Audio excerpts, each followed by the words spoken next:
जी आप यहाँ आए हैं और बहुत सारे और ऑफिसर को बुलाया जा सकता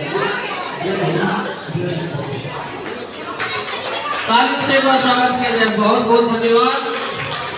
हमारी सभा इन्होंने जो सुझाव दिया है चार्ज कर रही है, पहले भी हमने सोचा है एक मार्गदर्शक ग्रुप बनाया जाएगा जिसमें जो भी हमारे मंत्री लोग हैं सलाहकार के रूप में, मार्गदर्शक के रूप में ग्रुप बनेगा, उसमें सभी लोगों को शामिल किया जाएगा।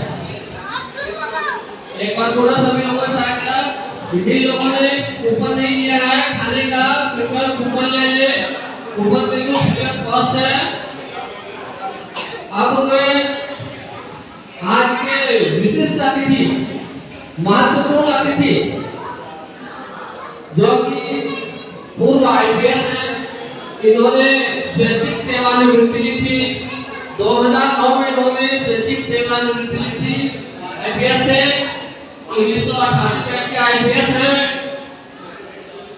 और 2010 में जो ओलंपिक गेम